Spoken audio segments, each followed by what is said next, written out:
Welcome back po mga ka-shepi. Panibagong araw at panibagong isip na naman po tayo. Kung ano ang pwedeng gawing luto sa mga relief food or mga stock natin dyan sa bahay natin.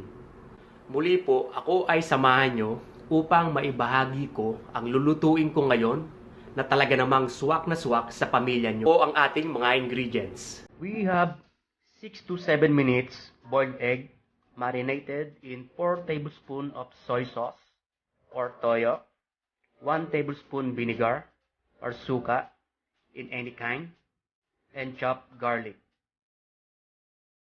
Half-boiled potato, onion, red chili, bay leaves, crispy potato skin, cooked garlic, some of them we're using while cooking and some of them for garnish.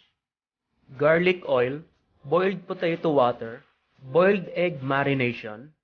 Then for the seasoning, I have salt, I have pepper, and then I have sugar, and also I'm using cornstarch to thicken my sauce.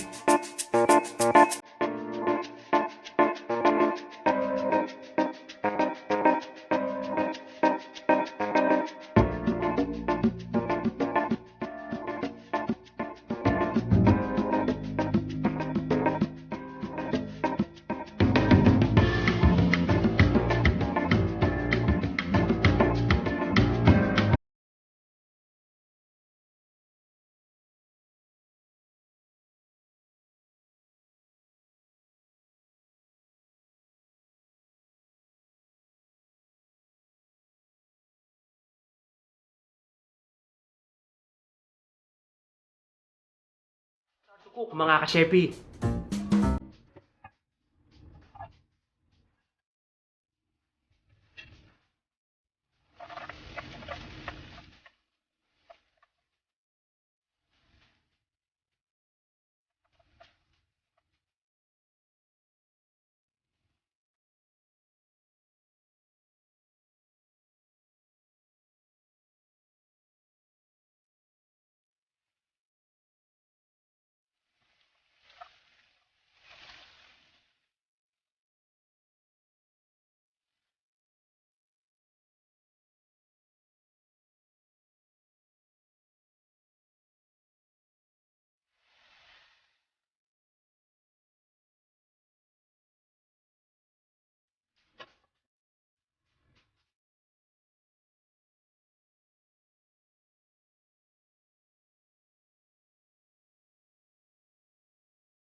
After we cook in 10 minutes, we start to plate mga ka-shepi.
Thank you po mga kashepi sa panonood sa video na ito.